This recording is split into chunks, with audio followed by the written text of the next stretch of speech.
Bismillahirrahmanirrahim. Assalamualaikum warahmatullahi wabarakatuh. Innal hamdalillah nahmaduhu wa nasta'inuhu wa nastaghfiruh wa na'udzu billahi min shururi anfusina wa min sayyiati a'malina. May yahdihillahu fala mudilla lahu wa may yudlil fala hadiya lahu. Asyhadu an la ilaha illallah wahdahu la syarika lahu wa asyhadu anna Muhammadan 'abduhu wa rasuluhu la nabiyya ba'dahu. Allahumma salli wa sallim wa barik ala nabiyyina Muhammadin wa ala alihi wasallam wa ala amma ba'd. Jemaah salat maghrib sekalian, berniat kita berada di masjid untuk maksud mendekatkan diri kepada Allah. Berharap juga kita dengan janji Nabi Muhammad sallallahu alaihi wasallam dalam hadis sahihnya bahwa orang yang berkumpul di masjid untuk mempelajari ajaran Allah, Allah berikan kepada mereka sakinah dan rahmat, disertakan dengan mereka para malaikat dan disebut-sebut mereka di sisi Allah dalam kebaikan. Jemaah sekalian, kita pada ahad keempat ini, pada bulan ini, dalam tadabbur ayat Al-Quran dan surah An-Nisa yang berikut ini, insyaallah kita bacakan ayat 88 dan seterusnya. Ayat-ayat ini masih seputar ciri orang-orang munafik. A'udzu billahi minasyaitonir rajim. Bismillahirrahmanirrahim.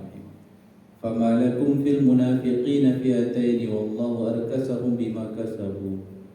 Aturiduna an tahdu man adallallah wa man yudlilillahu falan tajida lahu sabila. Waddu law takfuruna kama kafaru fatakununa sawa. Fala tattakhidu minhum awliya'a hatta yuhajiru fi sabilillah. Fa in tawallaw fakhuduhum wa qtuluhum haitsu wajadtumuhum.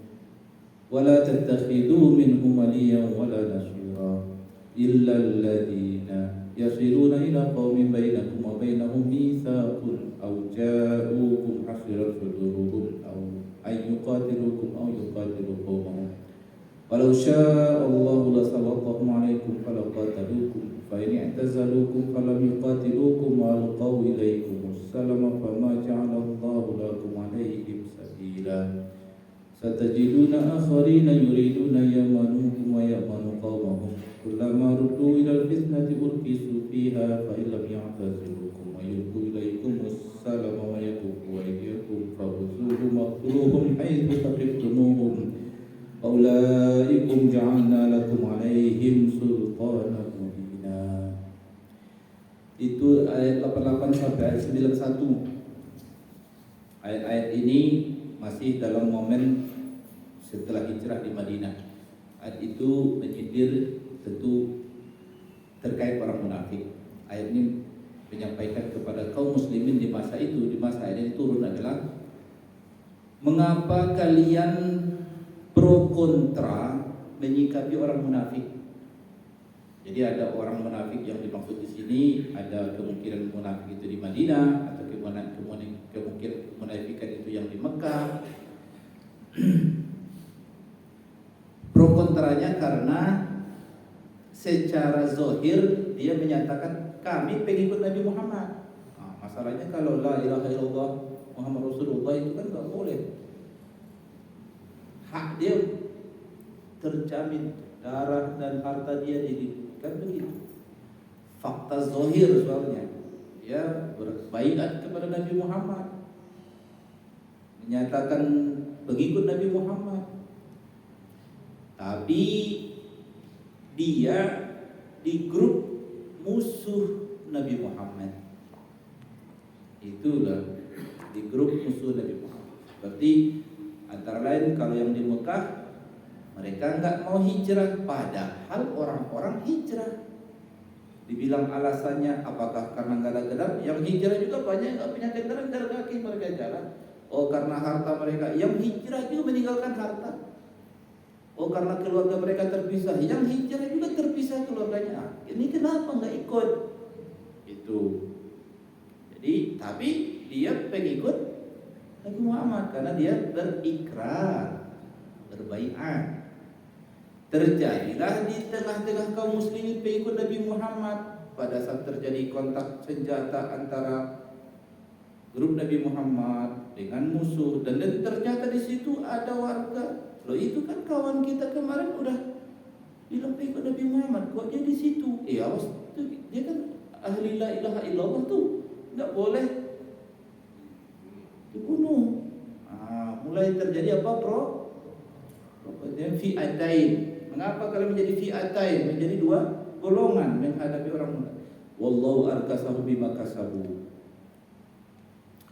Kalau di zaman itu masih enak, ada Al-Quran yang menjadi jurinya, ya kan? Masa itu ya, wahyu turun membocorkan ayat. Dah sikat aja lah. Itu kan sekarang masalahnya nggak bisa begitu. Gitu ya. Jadi mengapa kalian menjadi pro kontra di hadapan orang-orang munafik itu, dan Allah telah menjerumuskan mereka dalam kekufuran sebenarnya. Jadi misalnya begini, padahal Allah telah menunjukkan kepada kalian kenyataannya bahwa mereka tidak mau berkorban sedikit pun untuk memperjuangkan status di sebagai Nabi Muhammad, sementara kalian mau, mereka tidak. Gitu. Aturiduna an tahdu man adallallah, wahai Muhammad, apakah kalian ingin menunjuki orang yang sesungguhnya Allah telah nyatakan sesat? Jadi artinya mereka itu tidak menunjukkan apapun kesesuaian dengan ikrar mereka pada saat bai'ah itu. Jadi artinya tidak sesuai apa yang diikrarkan dengan apa yang dilaksanakan. Wa may yudlilillahu falan tajida lahu sabila. Dan orang Allah ya mereka itu sesat sudah, tapi kalau sudah begitu hati mereka Muhammad, engkau tidak akan bisa mengubah jalan mereka. Jadi urusan hati mereka itu, kalau enggak karena pikiran dan hatinya begitu, enggak bakal dia akan berada di grup musuh. Nah, dipertegas lagi di ayat 89. Sebenarnya mereka itu waddu law takfuruna kama kafaru fatakununa sawa. Ini ayat ini, bagian ayat ini penting banget untuk kita pelajari. Jadi salah satu tanda yang dibocorkan oleh Allah dan juga menguatkan posisi umat Nabi Muhammad di masa ayat ini turun adalah, kalian perhatikanlah mereka itu. Mereka itu senang sekali seandainya kalian kafir seperti mereka kafir. Kan aslinya mereka kan kafir, tapi kan di pernyataan ini kan mereka menyatakan iman. Tapi sebenarnya mereka pengen sekali kalau kalian menjadi kafir seperti mereka. Kalian itu maunya. Ini apa pelajaran yang besar di sini? Pelajarannya di mana? Secara psikologisnya, orang jahat di hadapan orang baik yang asli baik, dia akan menghormatinya. Karena apa? Karena dia tahu diri dia jelek, orang itu baik. Seorang yang pengkhianat, dia dalam hatinya pasti selalu di hadapan orang yang amanah. Nah, satu-satunya tanda bahwa kalau orang itu dia jahat, dia ingin orang itu seperti dia. Dia orang yang tadinya konsisten, ya, amanah, sementara dia tidak amanah. Dia tahu diri bahwa saya tidak tahu. Sebenarnya dia ada hormat kepada orang. Tapi kalau nampak nanti buruknya dia itu pengen supaya kalau dia hormat itu kan berarti kan dia lebih baik dari saya. Sementara manusia ini pengennya paling topnya kita sama aja. Enggak mungkin juga dia naik. Maka satu-satunya cara dia bikin supaya mereka sama, pengaruhi dia supaya seperti saya. Kalau mereka korupsi, kalau mereka anti korupsi, saya korupsi, bikin mereka korupsi. Supaya tak ada level lagi antara saya dengan dia. Gitu. Kalau saya biasa bermain tidak jujur dan ada orang jujur, saya kalah dalam level kebaikan. Maka satu-satunya cara supaya kita sama, sama-sama jelek aja sekalian. Itu loh. Sama-sama kotor aja gitu. Karena lebih enak cara bermainnya begitu, Pak. Kalau sama-sama kotor itu enak komprominya. Serius. Kalau sama-sama kotor enak komprominya. Sudah tahu sama tahu lah. Kan biasa bahasa gitu. Itu bukan pertanda baik. Itu berarti jelek itu. Apalagi kalau misalnya sekarang nih, dalam belakangan ini kan ada seru kan, kecurangan itu baik atau buruk? Buruk, ya kan? Pengkhianatan itu baik atau buruk? Buruk. Nah, orang dia pengen rival dia, lawan dia pun maunya sama-sama curang juga, sama-sama buruk juga. Jadi bagaimana masing-masing nanti pada akhirnya mereka kompromi. Kompromi. Jadi biasa terjadi kayak gitu. Kalau berkumpul orang-orang buruk, ya mereka akan berkompromi dengan keburukan mereka. Yang susah itu kalau satu orang tidak mau diajak buruk, itu baru susah. Jadi itu akan dimusuhi nggak? Oh pasti. Resiko itu. Kalau nggak mau dimusuhi keras, ikut-ikutan lah seperti mereka kan gitu. Sama seperti kalau mereka pengen kalau kalian sama seperti mereka.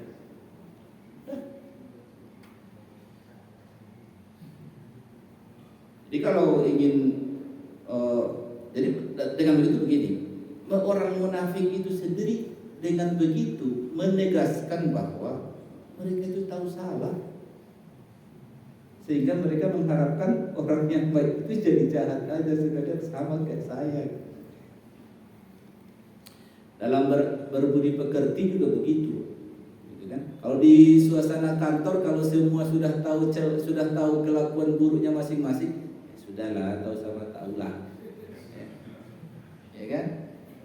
Yang itu punya selingkuhan, yang itu punya selingkuhan, ya adalah sama tahulah. Ya kan? Gak usah saling, kita satu grupnya.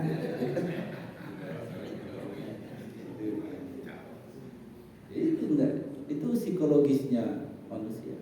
Apalagi kalau dalam berpolitik kan suka begitu. Kalau apalagi di Indonesia ya, kalau itu pengamatan saya saja, nggak tahu kalau pengamatan Bapak. Di kita itu ada standar nilai yang beda, ya khas, mungkin orang bilang khasnya Indonesia. Kalaupun kita bilang tidak itu sebagai budaya bangsa, tapi paling tidak ini pembacaan saya saja. Kalau cerita akhlak, cerita apa? Akhlak itu berangkat dari pikiran kan, dari standar nilai yang kita bikin dalam pikiran kita. Jadi standar nilai itu kan misalnya menjunjung tinggi kejujuran, menjunjung tinggi transparansi, misalnya, menjunjung tinggi integritas kepada bangsa, kan gitu kan? Itu kan nilai ya, nilai yang. Nah, di kita itu kadang nilai kejujuran itu bukan yang tertinggi, ditaruh. Enggak ditaruh yang tertinggi. Kejujuran, transparansi itu bukan ditaruh yang tertinggi, tapi yang tertinggi itu sebuah nilai yang disebut dengan harmoni. Tahu? Harmoni, pokoknya jangan ribut. Gimana biar ya baik-baik saja lah. Gimana baiknya? Gimana baiknya lah. Jadi itu nilai yang ditaruh, justru yang dikorbankan nanti apa? Kejujuran, ya, integritas. Itu dijadikan sebagai alat bayar untuk mendapatkan harmoni. Itu nanti bisa saja bukan berarti kita nggak tahu ada ketidakberesan, tapi pada akhirnya selesai dengan kompromi. Bahasanya kompromi. Itu berarti kan kalau itu terjadi dan beberapa kali sering terjadi dalam tataran negara ya, dalam untuk kepentingan nasional bahasanya gitu. Atas kata ini ya sih demi kepentingan nasional. Tapi kepentingan nasional itu kepentingan mereka-mereka aja. Tapi dikasih bahasa ininya begitu, demi kepentingan nasional. Tapi sebenarnya karena garapan dia, garapan ini, garapan saya, garapan orang banyak. Yang mereka ini yang supaya dijaga baik-baik. Jadi itu yang dijaga. Jadi disebut dengan katanya demi harmoni. Tapi akhirnya kita korbankan apa? Kejujuran. Nah, itu cara kita berakhlak tuh itu begitulah, menilai akhlak tuh kayak gitu. Jadi akhlak itu dilihat mana nilai yang paling dia bela. Itulah akhlak dia. Gitu. Tapi memang kalau seandainya kita taruh nilai tertingginya adalah kejujuran, ya memang tegang, pasti tegang. Al-haq wal batil, saya kan hitam putih. Oh tegang. Nanti kalau kamu coba bayangin kalau tegang nanti ini akibatnya nanti investor nggak masuk, ini merasa tidak nyaman, ya terus gimana? Akhirnya, iya juga ya. Jelas kalau gitu, maunya gimana? Gak usah diturusin angketnya lah, ya kan? Gak usah diturusin. Maunya gimana? Banyak kali yang harus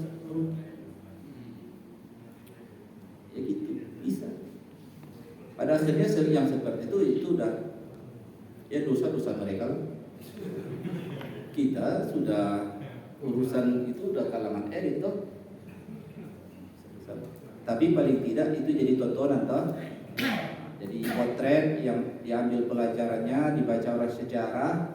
Nanti generasi berikutnya akan membaca sejarah, oh begini gaya leluhur kami dulu begini ya. Gitu ya. Paling gitu aja. Jadi bahwa akhirnya kalau biasanya kalau mereka berkompromi berarti mereka sama seperti diceritakan ayat, mereka pengen kalau kalian sama, jangan mereka lebih baik dari kamu. Jadi harus dicari titik-titik kesamaannya. Kau kan juga ada kasus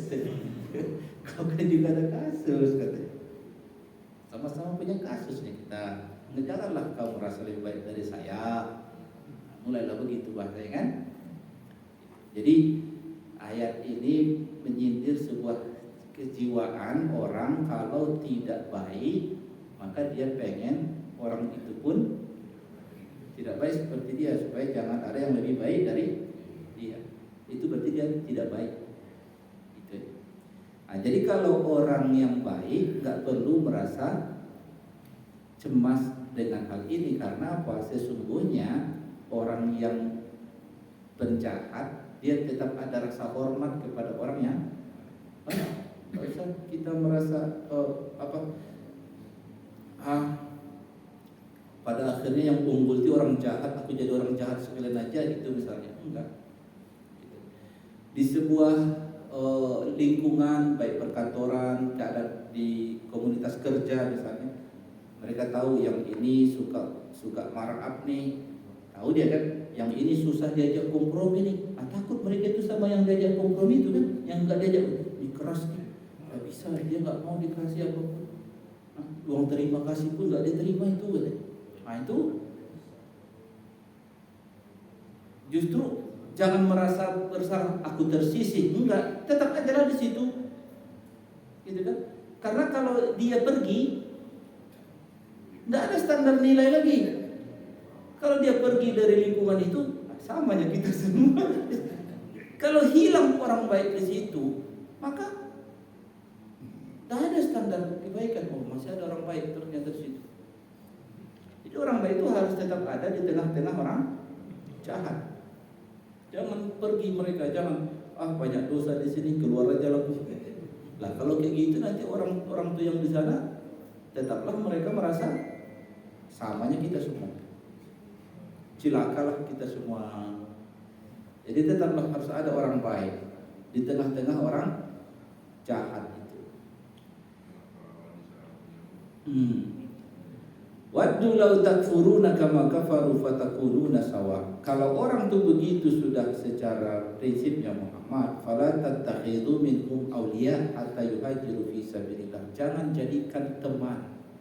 Maksudnya karakter orang yang semacam itu tidak perlu kalian percayakan urusan kalian kepada mereka. Hatta yuhajiru fi sabilillah, kecuali mereka hijrah di jalan Allah. Ini waktu itu ayat ini menyindir orang Makkah yang munafik itu tadi. Tapi kalau mereka menampakkan pindah mereka dari Makkah ke Madinah, berarti mereka menampakkan kesetiaan kepada Nabi Muhammad dan kesetiaan kepada rombongan kaum beriman. Tapi kalau mereka tidak hijrah, tetap saja mereka di sana. Padahal kalian tahu dia pernah berbaiat, menyatakan syahadat, tetapi dia di pihak musuh. Tiba-tiba ada perang dan dia di rombongan musuh pula. Karena tuntutan orang Mekah misalnya kan. Ketemu di medan perang, jangan ragu. Fakhuzuhum waqtuluhum haitsu wajadtumuhum. Kalau dalam perang, kalau terpaksa harus membunuh ya bunuh saja, tangkap ya tangkap juga, dimanapun kalian dapatkan mereka. Dalam catatan kondisi perang. Wala tattakhidhu minhum waliyan wala nasira. Jangan percayakan urusan kalian kepada mereka. Jangan kalian jadikan mereka wali, jangan minta berkoalisi dengan mereka. Nasiran itu penolong. Jangan beraliansi dengan mereka. Jangan jadikan itu teman seperjuangan untuk. Jadi memilih teman seperjuangan ini pun bukan hanya sekedar mengutamakan banyak, tapi lihat juga kontennya, ruhnya gimana. Karena nanti akan berbeda jalan kalian. Karena beda kepentingan.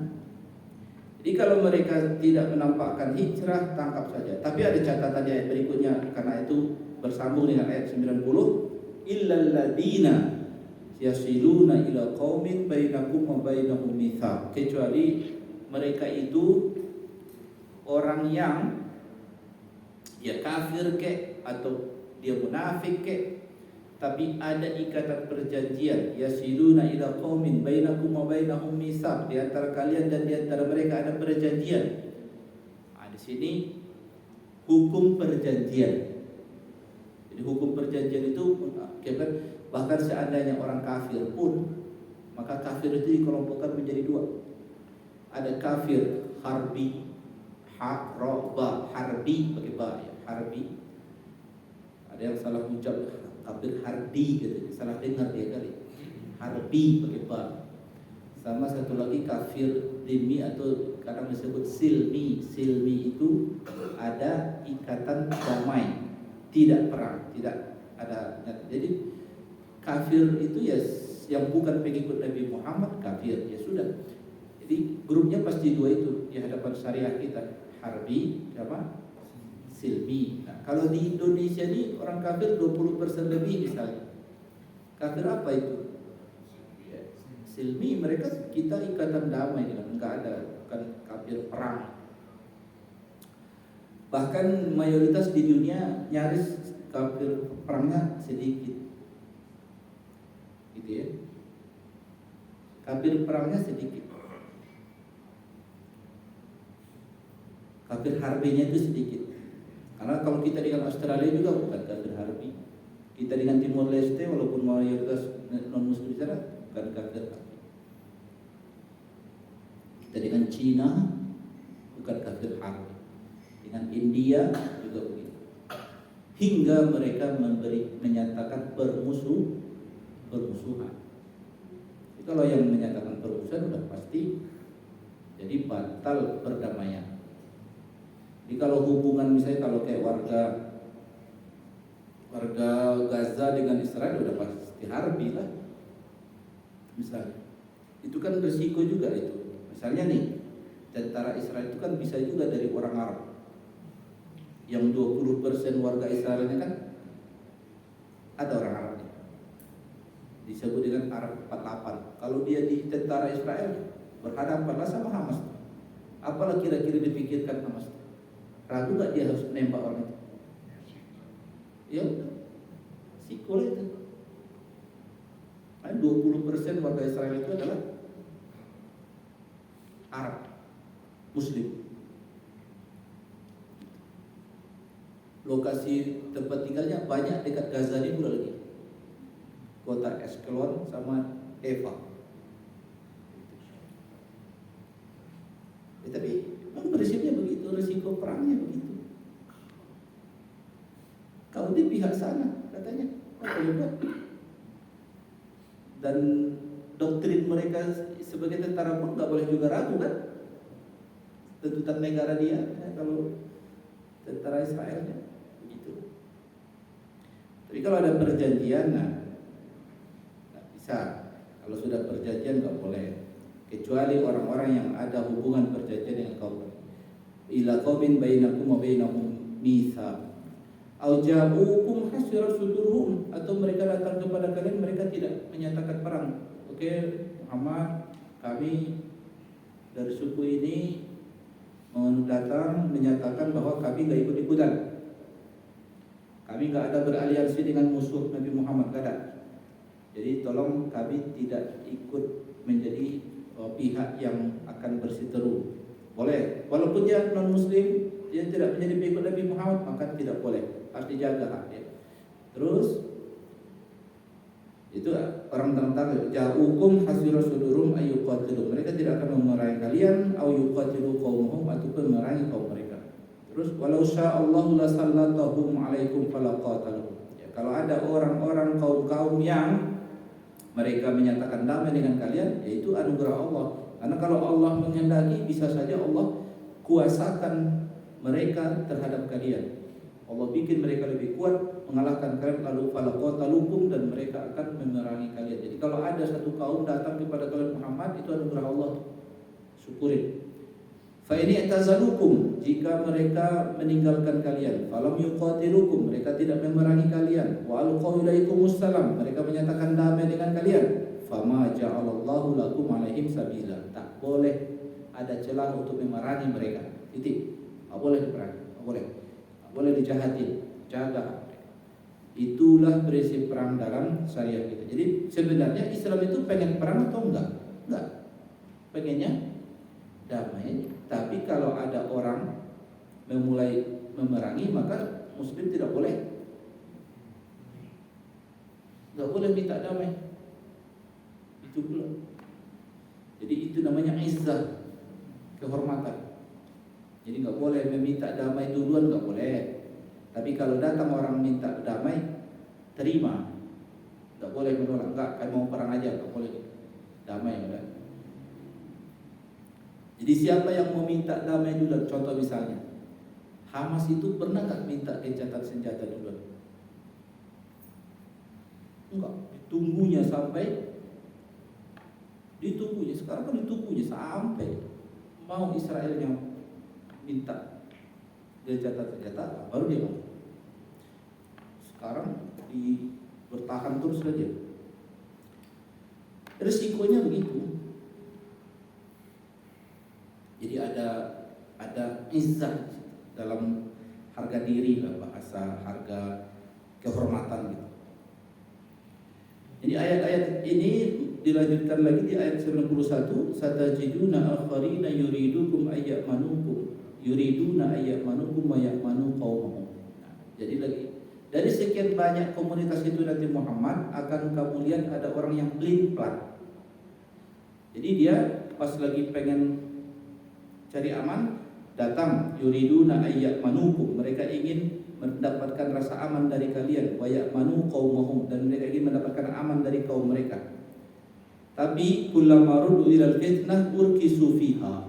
Setiap terjadi kerusuhan antar seperti perang, urkisu fiha, gagal mereka mempertahankan sikap mereka. Nampak itunya, nampak kejahatannya. Urkisu fiha. Jadi ada tipe-tipe masyarakat nanti di antara Madinah, suku-suku desa-desa kecil-kecil itu, nanti akan kau perhatikan orang-orang yang tidak kuat pendiriannya.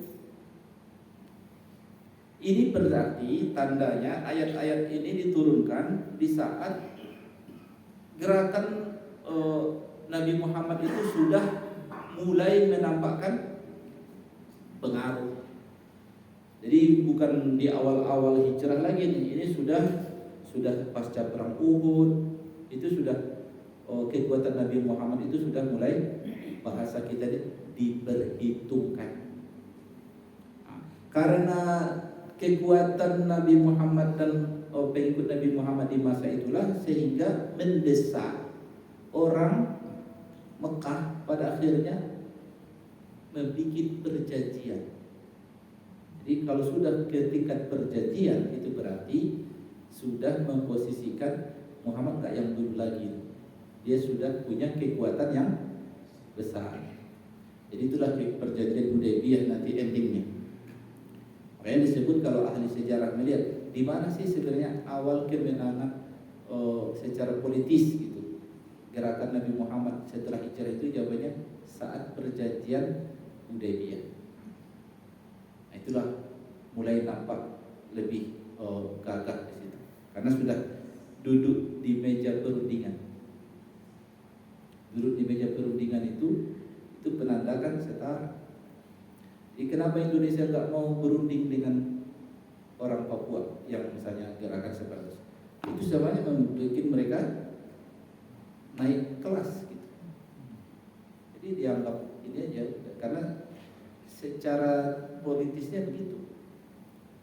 Anggap penjahat aja, anggap preman aja, bukan dianggap sebagai. Nah di situ juga lah keunggulan Aceh pada saat akhirnya Aceh masuk ke meja perundingan di Helsinki. Nah, itu pula kemenangan orang tuh. Bisa di meja perundingan pula. Jadi kuat dia berarti ada kegagahan dia. Nah, terjadilah perundingan itu.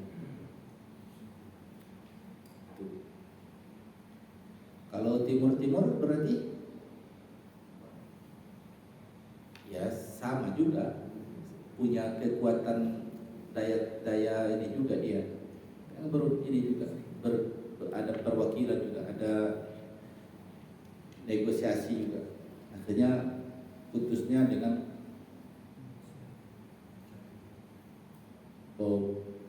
pemilu, apa namanya? Referendum ya, pungut suara. Ini masalah data ayat yang kita baca dari ayat 90, 91, ayat 90 intinya ayat 90 itu menjadi dasar hukum kita dalam menjalin hubungan internasional. Jadi kalau bangsa-bangsa yang sudah diikat perjanjian dengan kita itu tidak boleh menyatakan perang. Sama negara-negara di dunia itu sekarang diikat dalam perjanjian sebagai warga anggota Persatuan Bangsa-Bangsa. Israel menjadi anggota, Indonesia jadi anggota. Jadi kita dengan Israel itu bukan suasana perang, kita suasana damai dalam satu payung anggota PBB. Walaupun kita dengan Israelnya tidak ada hubungan sahabat secara diplomatik, tapi karena sama-sama menjadi anggota PBB, sama-sama menjadi anggota di organisasi dagang internasional, organisasi apalagi kesehatan WTO, organisasi itulah.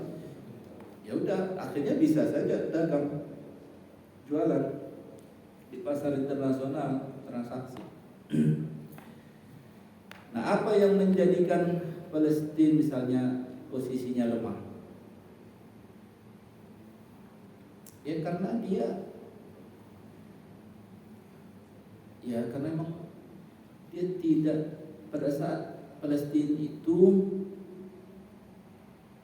masuk perjanjian Oslo 1993, itulah titik lemahnya.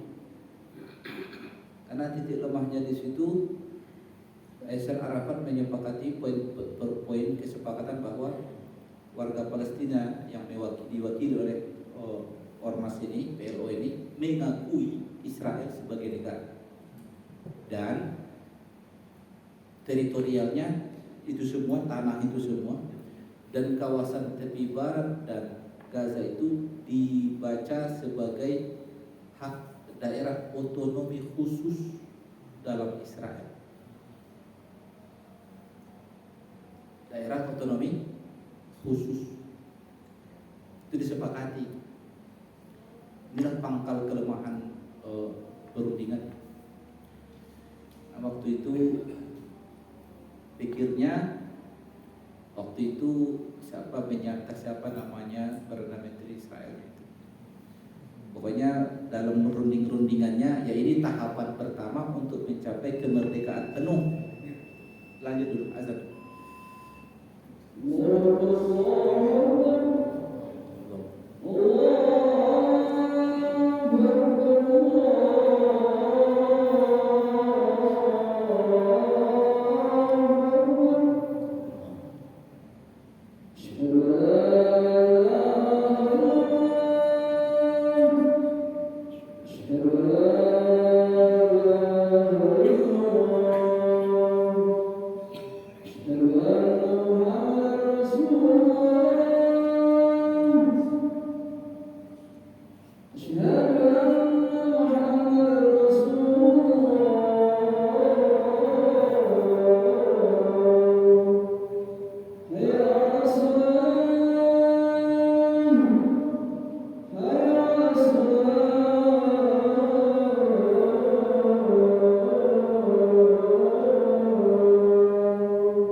Baik, saya lanjutkan yang tadi itu. Jadi sejak tahun 93 itu akhirnya ada tahapan, dijanjikan tahapan untuk menjabatkan negara penuh.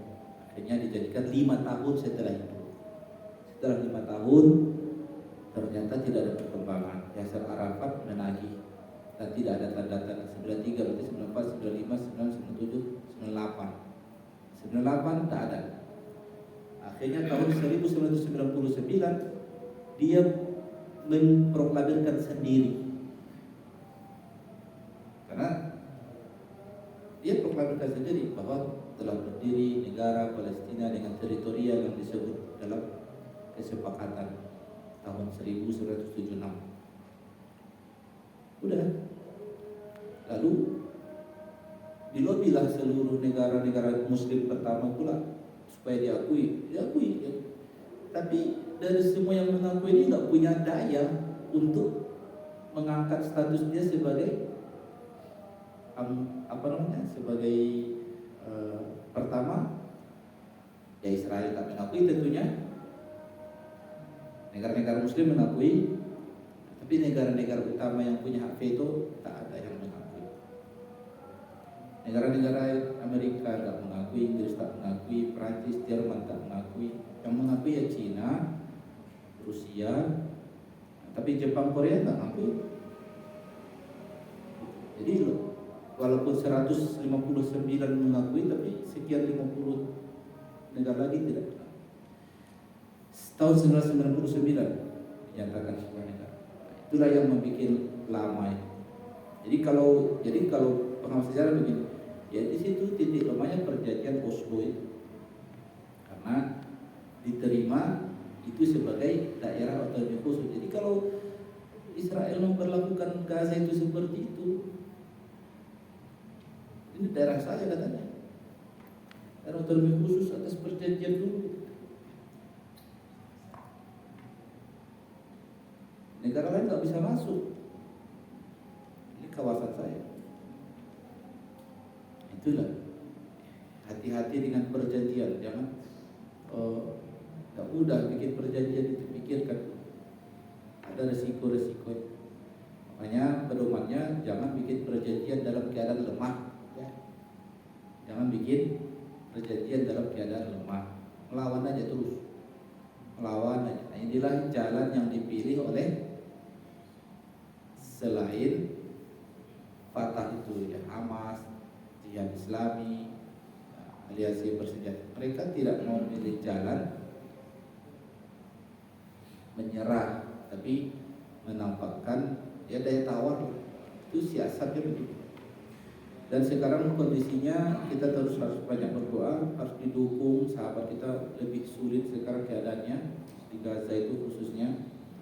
Ini bulan Ramadan juga mau masuk, jadi kesulitan warga di sana makin parah sekarang. Ya, hari-hari 10 nyawa, 10-20 nyawa melayang itu udah capek kita mendengar berita begitu. Nah, ini kenapa nggak kita perang saja Ustaz? Nah, ini masalahnya, kitanya anggota PBB. Tidak bisa. Nanti dibom Amerika, kita nggak mau.